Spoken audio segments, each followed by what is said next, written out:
ನಮಸ್ಕಾರ. ಇರಾವಾಸ್ತು ವೀಕ್ಷಕರಿಗೆ ಸ್ವಾಗತ. ನಾನು ನಿಮ್ಮ ವಾಸ್ತು ಜನಾರ್ದನ್. ಈ ದಿನ ವಾಸ್ತು ವಿಚಾರದಲ್ಲಿ ಜಾಗದ ಶುದ್ಧೀಕರಣ ಯಾವ ರೀತಿ ಮಾಡಬೇಕು ಅನ್ನೋದ್ರ ಬಗ್ಗೆ ತಿಳಿಸ್ತೇನೆ. ಜಾಗದ ಶುದ್ಧಿ ಅನ್ನೋದು ಬಹುಮುಖ್ಯವಾದ ಕಾರ್ಯಕ್ರಮ.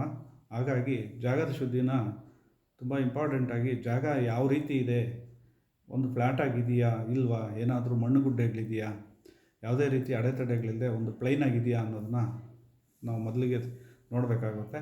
ನೋಡಿದ ನಂತರ ಒಂದು ನೀಟಾಗಿ ಗಿಡ ಗಟ್ರೆ ಏನಾದರೂ ಇದ್ದರೆ ಎಲ್ಲ ಒಂದು ಕ್ಲೀನ್ ಮಾಡಿಸಿ ಆನಂತರ ಸಮತಟ್ಟಾಗಿ ರೆಡಿ ಮಾಡಬೇಕಾಗುತ್ತೆ. ಯಾವುದೇ ರೀತಿಯ ಪ್ಲಾಸ್ಟಿಕ್ದು ಏನು ಪೇಪರು ಮತ್ತು ಯಾವುದೇ ರೀತಿಯ ಕಸ ಕಡ್ಡಿ ಇಲ್ಲದೆ ಜಾಗನ ಶುದ್ಧಿ ಮಾಡಬೇಕಾಗುತ್ತೆ. ಆನಂತರ ನೀರಿನಿಂದ ಜಾಗಕ್ಕೆ ಶುದ್ಧೀಕರಣ ಮಾಡಬೇಕಾಗುತ್ತೆ. ನೀರಿನಿಂದ ಜಾಗನ ನೆನೆಸಿದ ನಂತರ ಬಿಳಿ ಸಾಸಿವೆ ತೊಗೊಂಬರ್ಬೇಕಾಗುತ್ತೆ. ಬಿಳಿ ಸಾಸಿವೆ ಗಂಜಿಗೆ ಅಂಗಡಿಯಲ್ಲಿ ಸಿಗುತ್ತೆ. ಆ ಬಿಳಿ ಸಾಸಿವೆನ ಒಂದು 1/4 kg ಅರ್ಧ kg ತೊಗೊಂಬಂದು ಜಾಗಕ್ಕೆ ಪೂರ್ತಿ ಚೆಲ್ಲಬೇಕಾಗುತ್ತೆ. ಯಾಕೆ ಚೆಲ್ಲಬೇಕು ಅಂತಂದರೆ, ಆ ಬಿಳಿ ಸಾಸಿವೆ ಚೆಲ್ಲೋದ್ರಿಂದ ಅದರಲ್ಲಿ ಔಷಧಿ ಗುಣ ಇದೆ.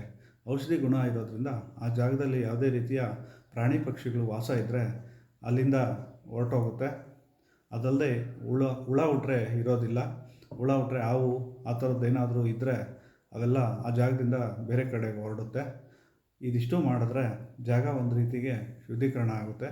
ಜಾಗ ಶುದ್ಧೀಕರಣ ಆದಮೇಲೆ ನಾವು ನೆಕ್ಸ್ಟು ಪೂಜೆ ಪಾಯ ತೋಡೋ ವಿಧಾನನ ಸ್ಟಾರ್ಟ್ ಮಾಡಬೇಕಾಗುತ್ತೆ. ಅದನ್ನು ಸ್ಟಾರ್ಟ್ ಮಾಡಬೇಕಾದ್ರೆ ಅದಕ್ಕೂ ಮುಂಚೆ ನಾವು ಒಂದು ಪ್ಲ್ಯಾನ್ ರೆಡಿ ಮಾಡಬೇಕಾಗುತ್ತೆ. ಪ್ಲ್ಯಾನು ಒಂದು ನಾವು ಮೊದಲೇ ಹೇಳಿದಾಗೆ ಒಂದು ಅಳತೆ ಏನಿದೆ ಆ ಅಳತೆಗೆ ಒಂದು ಬ್ಲೂ ಪ್ರಿಂಟ್ ರೆಡಿ ಮಾಡ್ಕೊಬೇಕು. ಬ್ಲೂ ಪ್ರಿಂಟ್ ರೆಡಿ ಮಾಡಿಕೊಂಡ್ರೆ ನಮಗೆ ಎಲ್ಲೆಲ್ಲಿ ಏನೇನು ಬರುತ್ತೆ, ಯಾವ್ಯಾವ ಜಾಗದಲ್ಲಿ ಏನೇನು ಬರಬೇಕು, ಅಡುಗೆ ಮನೆ ಎಲ್ಲಿ ಬರಬೇಕು, ದೇವ್ರ ಮನೆ ಎಲ್ಲಿ ಬರಬೇಕು, ಸ್ನಾನದ ಮನೆ ಎಲ್ಲಿ ಬರಬೇಕು, ಮತ್ತು ಮಾಸ್ಟರ್ ಬೆಡ್ರೂಮ್ ಎಲ್ಲಿ ಬರಬೇಕು, ಹಾಲ್ ಎಷ್ಟು ಬರಬೇಕು, ಮತ್ತು ಆಚೆ ಕಡೆ ಸ್ಟೇರ್ ಕೇಸು ಎಲ್ಲಿ ಬರಬೇಕು, ಇಲ್ಲ ಒಳಗಡೆ ಆದರೆ ಸ್ಟೇರ್ ಕೇಸ್ ಎಲ್ಲಿ ಬರಬೇಕು, ಕಾಲಮ್ ಪಾಯಿಂಟ್ಸ್ ಎಲ್ಲೆಲ್ಲಿ ಬರುತ್ತೆ, ತುಂಬ ನೀಟಾಗಿ ನಮಗೆ ಅದರದ್ದು ಗೊತ್ತಾಗುತ್ತೆ.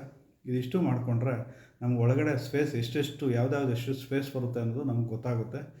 ಯಾವುದೇ ರೀತಿ ನಮಗೆ ಒಳಗಡೆ ಸ್ಪೇಸು ಇಷ್ಟಿಷ್ಟೇ ಅನ್ನೋದು ನಮಗೆ ಕರೆಕ್ಟಾಗಿ ಗೊತ್ತಾಗುತ್ತೆ. ಇದಿಷ್ಟು ಗೊತ್ತಾದರೆ ನಮಗೆ ಒಂದು ಬ್ಲೂ ಪ್ರಿಂಟ್ ರೆಡಿ ಇರುತ್ತೆ. ಹಾಗಾಗಿ ಈ ಥರ ಮಾಡೋದ್ರಿಂದ ನಮಗೆ ಜಾಗದಲ್ಲಿ ಏನೇನು ಎಷ್ಟು ಚೆನ್ನಾಗಿ ಬರುತ್ತೆ ಅನ್ನೋದು ನಮಗೆ ಗೊತ್ತಾಗ್ಬಿಡುತ್ತೆ. ಹಾಗಾಗಿ ಪ್ರತಿಯೊಬ್ಬರಿಗೂ ಅಷ್ಟೇ ಒಂದು ಜಾಗದಲ್ಲಿ ವಾಸ್ತು ವಿಚಾರವಾಗಿ ಯಾವುದೇ ರೀತಿ 2-3 ಟೈಮು ರಿಪೀಟ್ ಕೆಲಸಗಳನ್ನ ಮಾಡದೇ ಇರಬೇಕು ಅಂತಂದರೆ ನೀವು ಮೊದಲೇ ಎಲ್ಲ ಬ್ಲೂ ಪ್ರಿಂಟ್ ರೆಡಿ ಮಾಡ್ಕೊಳ್ಳಿ. ಬ್ಲೂ ಪ್ರಿಂಟ್ ರೆಡಿ ಮಾಡಿಕೊಂಡು ಆಮೇಲೆ ನೀವು ಪಾಯ ಪೂಜೆ ಇಲ್ಲ ಪಾಯ ತೋಡೋ ಕಾರ್ಯಕ್ರಮ ಇಟ್ಕೊಂಡ್ರೆ ತುಂಬ ನೀಟಾಗಿ ಪ್ಲ್ಯಾನ್ ಆಗುತ್ತೆ.